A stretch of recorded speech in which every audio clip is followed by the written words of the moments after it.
শিক্ষার্থী বন্ধুরা, গত ক্লাসে আমরা সমান্তর ধারা শেষ করেছিলাম, অর্থাৎ 13.1।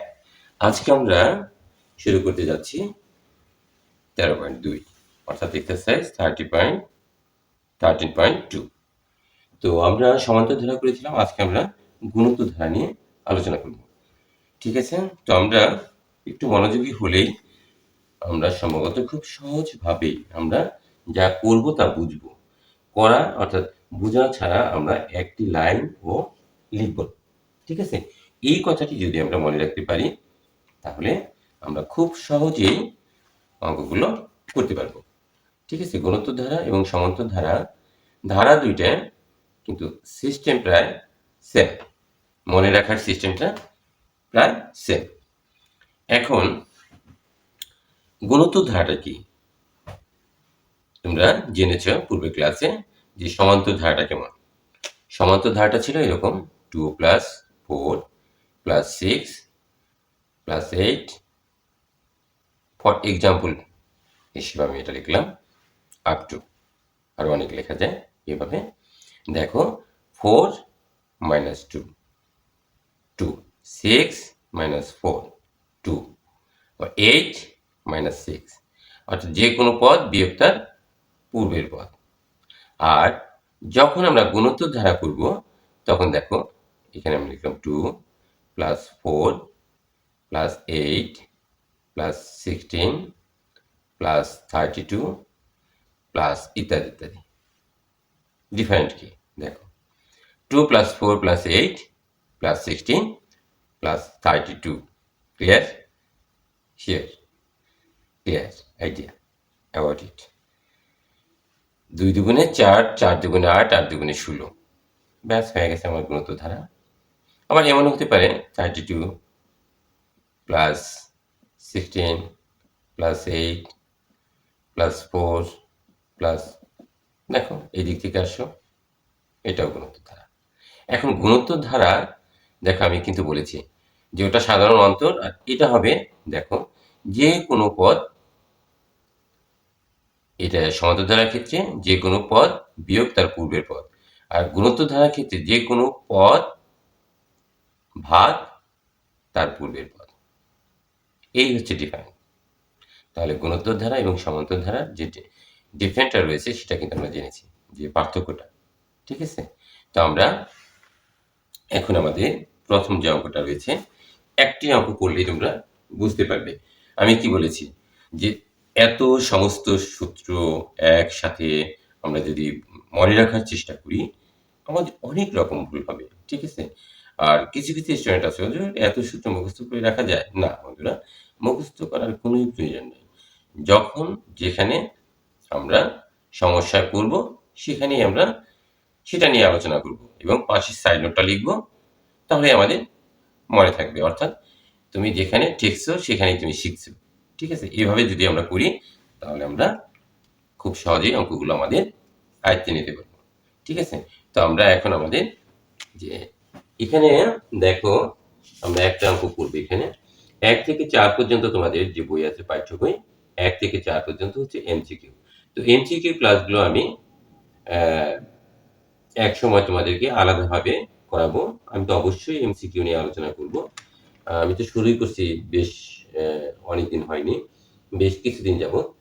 তো আমরা আজকে মূল অঙ্কে চলে যাব, অর্থাৎ 5 নাম্বার থেকে। এমসিকিউ আমরা পরে করব, অর্থাৎ নৈবেদিক যে পার্টটা রয়েছে সেটা আমরা পরে তোমাদের সামনে আমি উপস্থাপন করবই করব। ঠিক আছে, চেষ্টা করব না, করব। তো 5 নাম্বার দেখো, এখানে কি বলছে, নাম্বার 5। নাম্বার 5 বলছে যে 64 + 32 + 16 + 8, এভাবে যেতে যেতে একই রকম। দেখো, শুধুমাত্র ধারাটা ভিন্ন। ধারাটির অষ্টম পদ নির্ণয় করো। অষ্টম পদ নির্ণয় করো।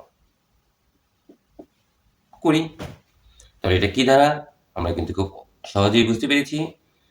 এটা কি ধারা? এটা একটা গুণোত্তর ধারা। লিখি, এটি একটি গুণোত্তর ধারা যার প্রথম পদ a ইকুয়াল 64। সাধারণ অন্তর, এখানে অন্তর না, এখানে সাধারণ অনুপাত মানে রেশিও, যেহেতু এটা গুণোত্তর ধারা আর ওটা ছিল সমান অন্তর, অন্তর মানে বিয়োগ। সাধারণ অনুপাতকে আর দিয়ে প্রকাশ করা হয়। কেন আর দিয়ে প্রকাশ করব? অন্য কিছু দিয়ে তো, রেশিও, রেশিওর সংক্ষিপ্ত রূপ হচ্ছে আর। ঠিক আছে, তো আমরা সাধারণ অনুপাত কিভাবে বের করব? যে কোনো পদ ডিভাইডেড তার পূর্বের পদ, যে কোনো পদ ভাগ তার পূর্বের পদ। আমরা সমান্তর ধারা শিখেছিলাম যে কোনো পদ বিয়োগ তার পূর্বের পদ। আর এখানে তুমি মনে রাখবে গুণোত্তর ধারার ক্ষেত্রে যে কোনো পদ বিয়োগ তার পূর্বের পদ। দেখো এই যে লিখলাম যে কোনো পদ একটা, এরপরে 64। ঠিক আছে, কাটাকাটি করো, উপরে 1, এখানে হাফ। এখন তুমি যদি এটা লেখো, এটা ভাগ এটা লেখো, 16 ভাগ 32 হাফ, কাটাকাটি করো, দেখো হাফ। আশা করি আমরা বুঝতে পেরেছি। এখন অষ্টম পদ নির্ণয় করতে বলছে, তাহলে অষ্টম পদ, তাহলে পদ সংখ্যা, সংখ্যাকে আমরা n দিয়ে প্রকাশ করি, পদ সংখ্যা n ইকুয়াল 8। তাই না বন্ধুরা? হ্যাঁ, আমরা মনে হয় বুঝতে পেরেছি। এখন তোমাকে অবশ্যই মনে রাখতে হবে যে এর জন্য তো তোমাকে একটু কষ্ট করতে হবে, তাই না? একটু কষ্ট না করলে তো আমরা অঙ্কগুলো করতে পারবো না, তাই না? কিছু তো তোমাকে মনে রাখতেই হবে, এমনি এমনি তো আর কিছুই হয় না, তাই না? তো এই যে কথাগুলো, যে যদি যদি ধারার, ধারা মানে গুণোত্তর ধারার, ধারার প্রথম পদ এ এবং সাধারণ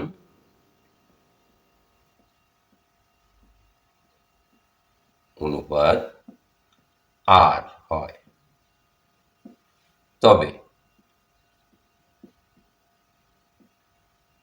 গুণোত্তর ধারার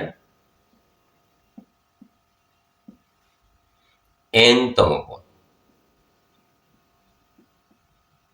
equal a r to the power n minus 1। এইটুকু তোমাকে মনে রাখতে হবে। আমরা n তম পদ মনে রেখেছি গুণোত্তর ধারার ক্ষেত্রে। এখন তোমার গুণোত্তর গুণোত্তর ধারার সমান্তর ধারার n তম পদ কিন্তু আমরা শিখে এসেছি। এখন তাহলে তোমাকে অবশ্যই গুণোত্তর ধারার n তম পদ তোমাকে মনে রাখতে হবে। তাহলে আমরা এখানে লিখি, আমরা জানি, আমরা জানি ধারার n তম পদ,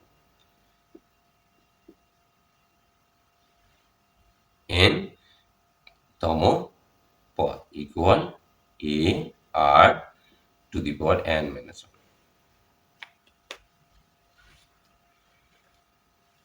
এখন ধারার কি এই যে অষ্টম পদ, পদ সংখ্যা n ইকুয়াল 8, 8 মানে অষ্টম পদ, তাহলে লিখি অষ্টম পদ,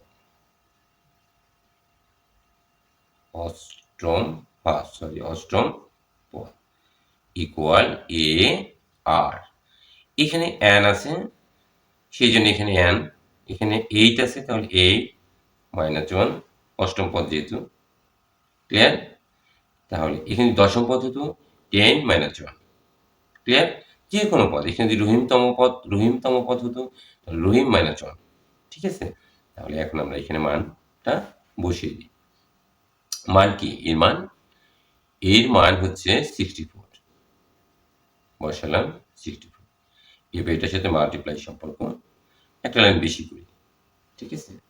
বেশি করলে আমাদের সহজ হবে, a r এখানে কত পাচ্ছি 8 মাইনাস 1 7 মান বসিয়ে দিই এর মান 64 মাল্টিপ্লাইং আর এর মান কত পেয়েছি হাফ হাফের উপর পাওয়ার কত 7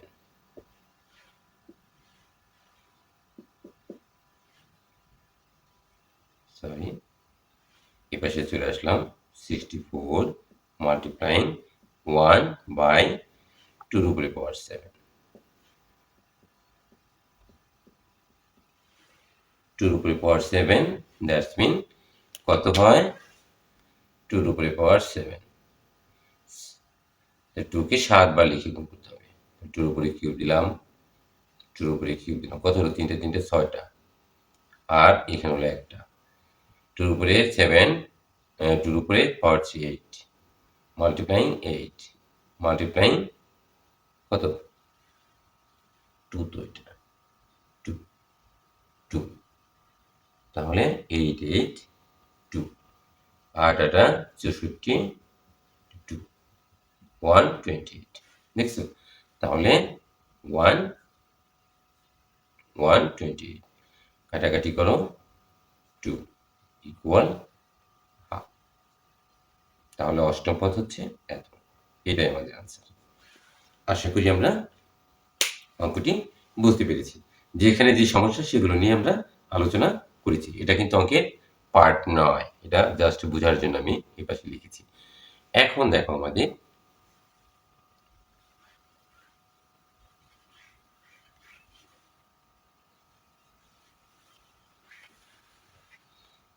number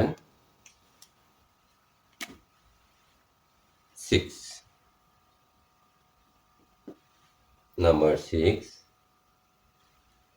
3 plus 9 plus 27 plus up to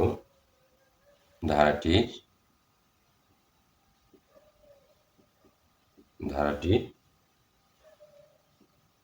প্রথম 14টি পদের সমষ্টি নির্ণয় করো বন্ধুরা আমরা নিচেই এখানে দেখতে পাচ্ছি যে 3 3 9 3 নং 27 তাহলে আমরা লিখে নিই যে এটা একটা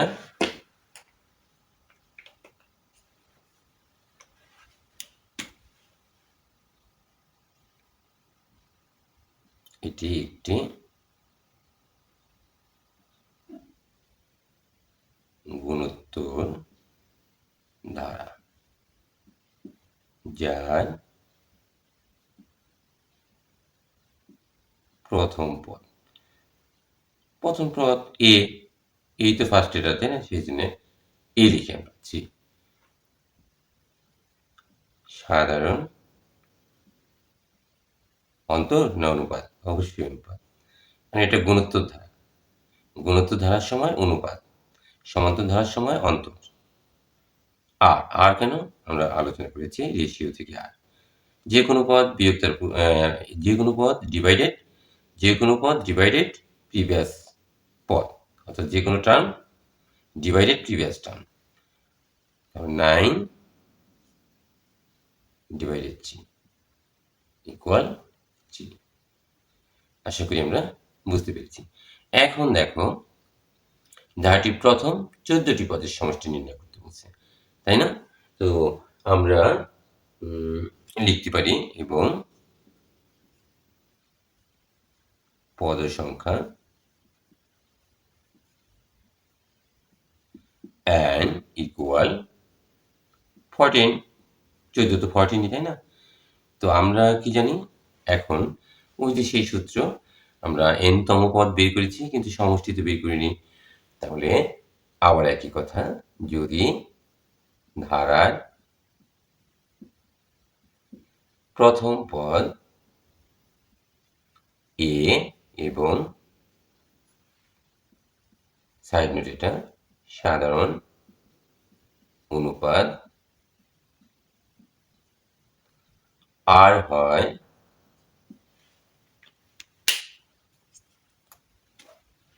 তবে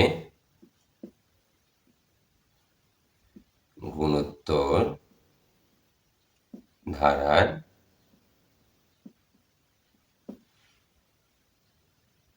প্রথম n সংখ্যক পদের সমষ্টি equal a into 1 minus r to the power n a into 1 minus r, অথবা তুমি এটাও লিখতে পারো a multiplying r to the power n minus 1 minus r, একই রেজাল্ট আসবে। এটা ইউজ করলে যা আসবে এটা ইউজ করলেও যা আসবে। ক্লিয়ার? তো আমরা সবসময় একটা ইউজ করব।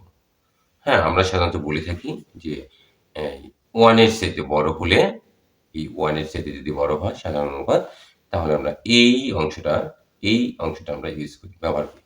ঠিক আছে? আসলে তা না, তুমি যে কোনো একটি ইউজ করলেই হবে।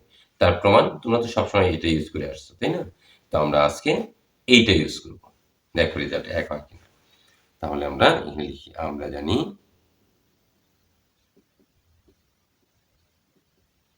ধারার প্রথম n সংখ্যক পদের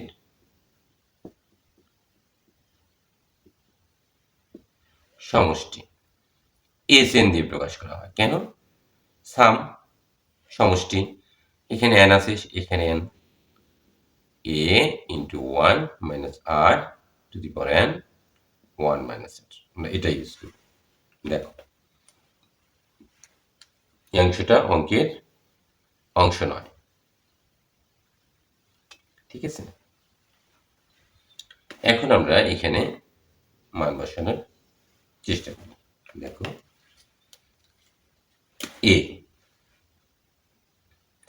এখানে আমাদের বলছে কি প্রশ্নে, ধারার প্রথম কি 14টি পদের সমষ্টি, 14টি পদের সমষ্টি। তাহলে এখানে as 14 ইকুয়াল কি লিখবো এখানে a into 1 minus r, এখানে 14, n এর পরিবর্তে 14, 1 minus r, এখানে আমরা মানটা বসানোর চেষ্টা করি। দেখো a ইকুয়াল 3 বসালাম, 1 মাইনাস r ইকুয়াল 3 লিখলাম, 3 এর উপরে পাওয়ার হচ্ছে 14 দিলাম, 1 মাইনাস r দ্যাটস মিন 3। আশা করি আমরা বুঝতে পেরেছি। এখন দেখো আমরা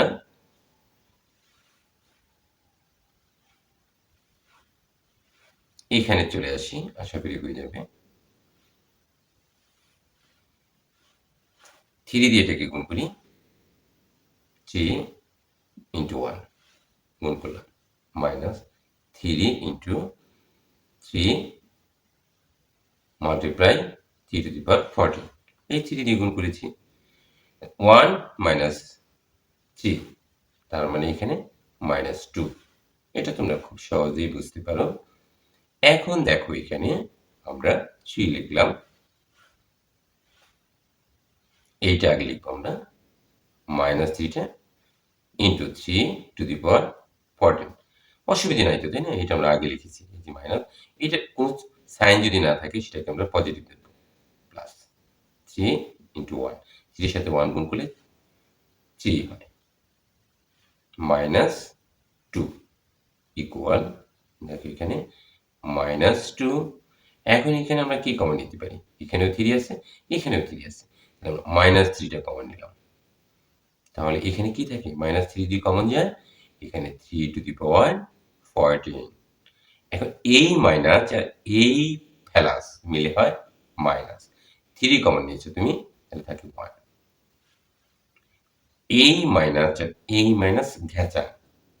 তাহলে আমরা এখানে দেখো 3^14 -1 আর নিচে 2, এখানে আমরা আনসার লিখতে পারি, অথবা আমরা ভেঙে ভেঙে করতে পারি। ঠিক আছে, তাহলে আমাদের অঙ্কটা এখানেই হয়ে গেল। ও এখানে তো 3 থাকে, তাই না? এখানে তোমার 3 থাকে। এখন তুমি আরেকটু করতে পারো, অথবা এখানে আনসার লিখলেই তোমার জন্য সুবিধা, ভুল হওয়ার সম্ভাবনা কম থাকে। কারণ আমরা তো সবাই এত ভালো স্টুডেন্ট না, তাই না? এতটুকু করলেই তুমি নাম্বার পেয়ে যাবে। আর লিখতে গিয়ে যদি ভুল করো তাহলে 0 পাবে। তো এখানে লেখাই ভালো। ব্যাস হয়ে গেল আমাদের নাম্বার 6 নাম্বার। এখন দেখো নাম্বার 6 চলে গেল। নাম্বার 7 কি বলছে? আমরা সম্ভবত আমাদের যে নির্ধারিত সময়, এই সময়ের ভিতরে আমরা আর একটি অঙ্ক কমপ্লিট করতে পারবো। ঠিক আছে, দেখো আমরা কিভাবে আমাদের লাস্ট 7 নাম্বার করি। নাম্বার 7,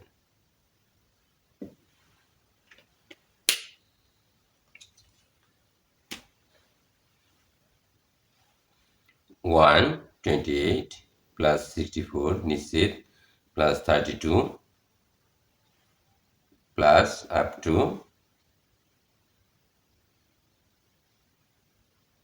হুইচ ইকুয়াল হাফ, অর্থাৎ ধারাটির কোন পদ হাফ হবে?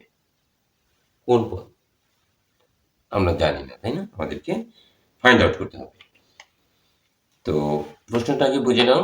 দেখো প্রশ্নে তোমার যে কথাটি বলেছে সেটা কি। এই যে আমরা এখানে লিখেছি, দেখো আমরা এখানে কি লিখেছি, আমরা 1 2 3 এই 3টে পদ কোন পর্যন্ত আসছে? 32 পর্যন্ত আসছে, এরপরে 64। এখন কোন পদ এভাবে কমতে কমতে যখন হাফ হবে, যেমন 32 আসছে, এরপরে কত আসবে? 16, অর্থাৎ 16 আসবে, এরপরে 8 আসবে। এভাবে যেতে যেতে কোন পদটা তোমার কি হাফ হবে, অর্থাৎ 32 পর্যন্ত কততম পদ? 1 2 3, অর্থাৎ তৃতীয় পদ হচ্ছে তোমার, তৃতীয়তম পদ হচ্ছে তোমার 32। এরকম কোন পদ তোমার হাফ হবে সেটা তোমাকে ফাইন্ড আউট করতে হবে। তো আমরা প্রথমেই আমরা লিখে নিই যে এটি একটি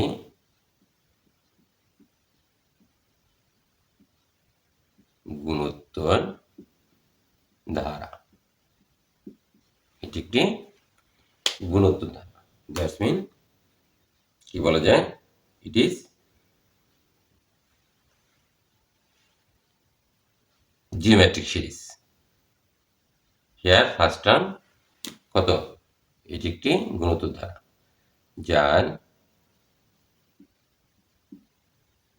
যার প্রথম পদ a ইকুয়াল 128, সাধারণ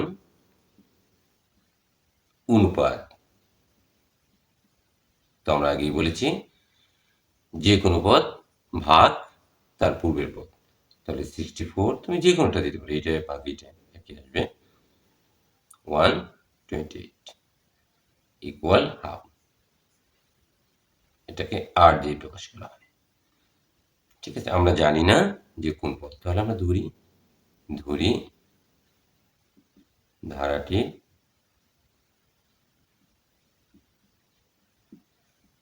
n-তম পদ ইকুয়াল হাফ। আমরা জানি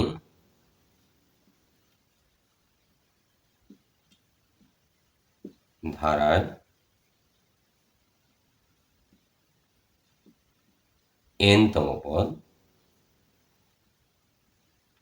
equal a r to the power n minus 1। Clear? এটাই তো জানি। তাহলে আমরা লিখি অ্যাকর্ডিং টু দ্য কোশ্চেন। প্রশ্ন মতে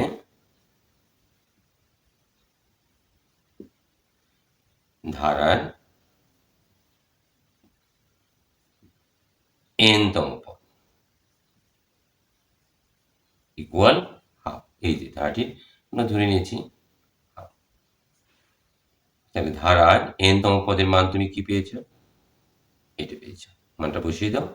এ আর এইটুকু আমরা বসিয়ে দিব, to the power n minus 1 equal half. এখন আমরা এই পাশে চলে আসি। দেখো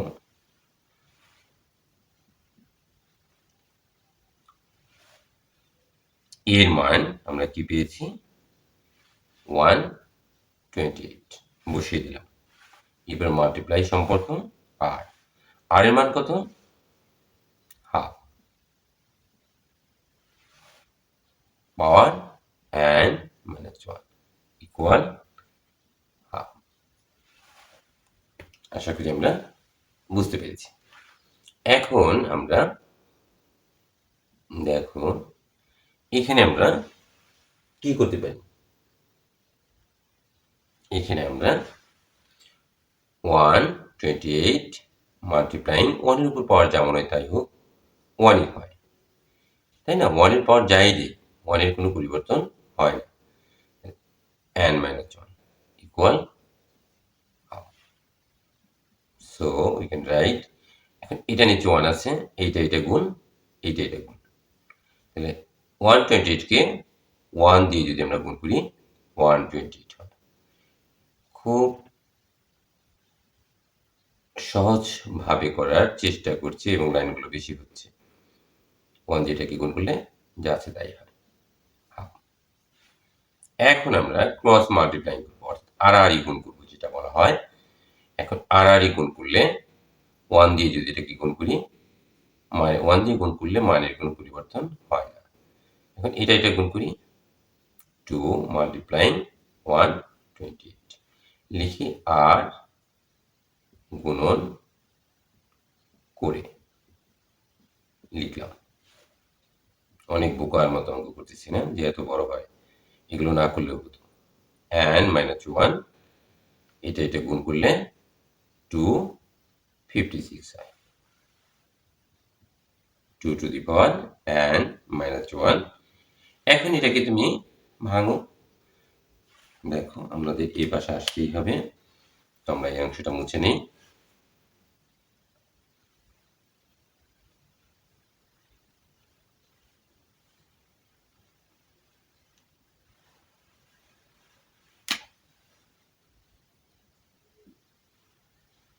2 টু দি পাওয়ার n লিখলাম, এই পাশে ভাঙাই নি না, এটাকে তুমি ভাঙাও, এখানে তো জায়গা কম, আমি এখানে ভাঙাই। 256 দেখো 2 128 2 64 2 32 2 16 2 8 2 4 2 2 ইকুয়াল 1 2 আগে লিখে নিলাম। এখন এগুলো আমি দেখি কয়টা আছে 2, সেটাই হবে পাওয়ার। 1 2 3 4 5 6 7 8, তাহলে 8 এর উপর 2 এর উপরে পাওয়ার 8 দিলে 256 হয়। ঠিক আছে, অর্থাৎ 8 বার লিখে গুণ করলে 256 হয়। তাহলে আমরা এখানে লিখি 2 টু দি পাওয়ার 8। আশা করি আমরা বুঝতে পেরেছি। এখন আমরা এখানে দেখো আমরা কি করতে পারি, এটা আমরা মুছে নেই, ভাঙানটা বুঝলাম। দেখো এখানেও 2 বেস, এখানেও 2 বেস, তো 2 পাওয়ার হচ্ছে এগুলো সবসময় মনে রাখবে। যেমন রোহিত মনে করে এখানে এ আছে, এ মনে করো অনেকের উপর পাওয়ার আছে, মনে করো তোমার m প্লাস 2, এখানেও অনেকের উপর পাওয়ার আছে m প্লাস 3, তাহলে এই অনেক বাদ যাবে। ঠিক আছে, অর্থাৎ পাওয়ার সময় পাওয়ার, ঠিক আছে, এটা লেখা যাবে না, এটা তোমরা সূচক অঙ্কে করে এসছো। ঠিক আছে, তো আমরা এখানে দেখো তাহলে 2 আর 2 বাদ দিলাম, থাকে কি n মাইনাস 1 পাওয়ার সমান পাওয়ার 8 and ইকুয়াল 8, এটাকে আমরা ট্রান্সপোজিশন করলাম। এখানে মাইনাস আছে সমান চিহ্নের, এই যে সমান চিহ্নের বাম পাশ থেকে ডান পাশে 1, সো and ইকুয়াল 9। তাহলে আমরা তো ধরেইছিলাম যে ধারার n তম পদ ইকুয়াল হাফ হবে, তাহলে n মানে হচ্ছে 9।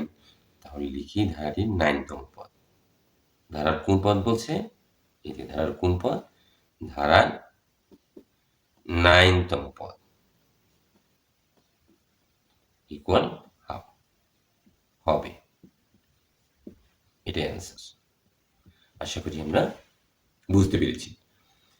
তো বন্ধুরা, আজ আর নয়, আগামী দিন বা আগামী ক্লাসে আমরা নেক্সট নাম্বার থেকে করার চেষ্টা করব। আমাদের সময় যা আছে তার বাইরে আমরা যেতে পারি না, ঠিক আছে? 5 to 7 পর্যন্ত আজকে আমরা কমপ্লিট করলাম, ঠিক আছে? তাহলে তোমরা সবাই ভালো থেকো, সুস্থ থেকো। আজকের মতো এখানেই রাখছি। ধন্যবাদ সবাইকে।